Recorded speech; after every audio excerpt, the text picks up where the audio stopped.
Okay, another example, and this has got a little bit of everything in it, and I don't think they'll get much more challenging than this, except we might expand them out to a fourth or something. I contemplated maybe doing, or thought about doing a fourth power on this one, but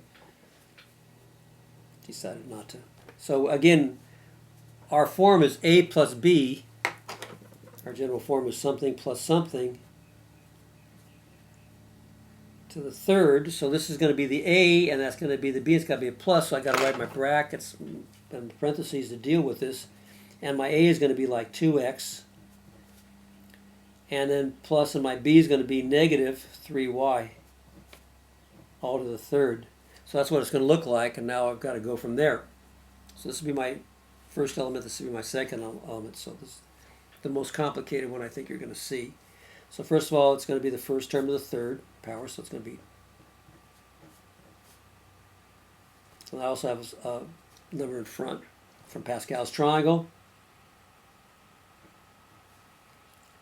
And then I've got something, and then I've got this 2x, that's my first element, 2x. It's going to drop down to the second power, and I'm going to have a minus 3y to the first. Remember, these always add up to be 3. And then I'm going to have a 2x to the first, and a minus, I should be 2x to the first like that, excuse me. Got my trusty white out again here.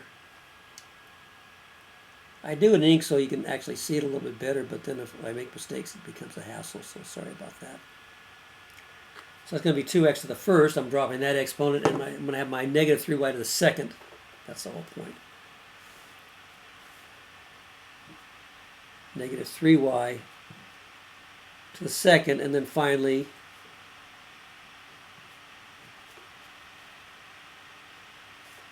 this is going to be the 0, so it's going to go away, and it's going to be negative 3y to the third. All right, so let's check that out. 3, 2, 1, none. And then no negative 3y's, negative 3y to the first, negative 3y to the second, negative 3y to the third. So that's what we got. Now we've got to like multiply these out a little bit, at least, well, all these, yeah. So what's 2 cubed?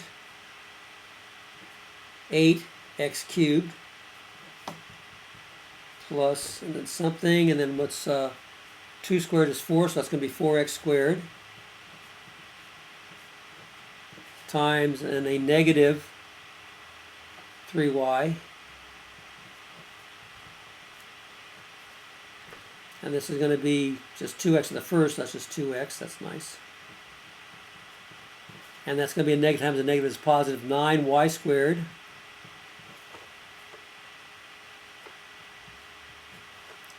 And what's a negative cube? That's going to be a negative 3 cubed. 3 times 3 is 9 times 3 is 27. Y to the third. Okay?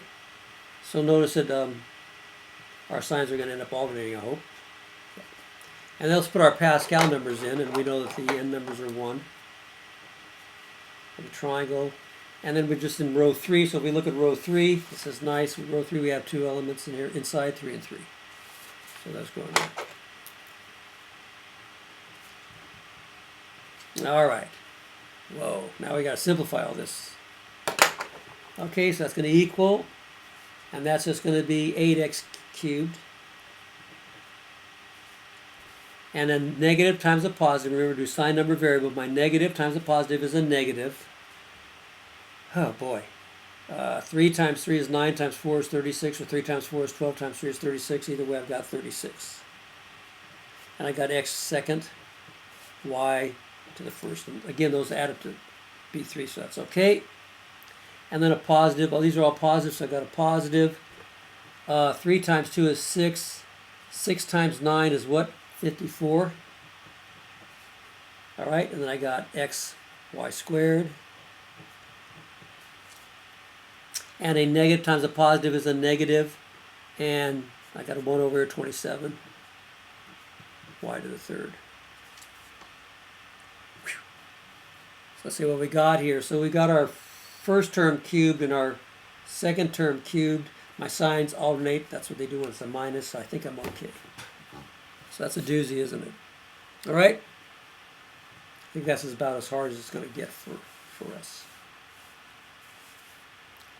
Hope that all makes sense. You can always pause it, go back. You can go back and look at any other examples and just look at them, freeze them, and try to do the work and make sure you can go through all the work correctly. That would be probably the best way to study this stuff or practice. Go back to I think I did several examples, so go back to each example, look at the first part, freeze it, and then try to do the problem, and go back and then play it and double check it to make sure you did everything correct. And if you could do those examples, you'll be in pretty good shape.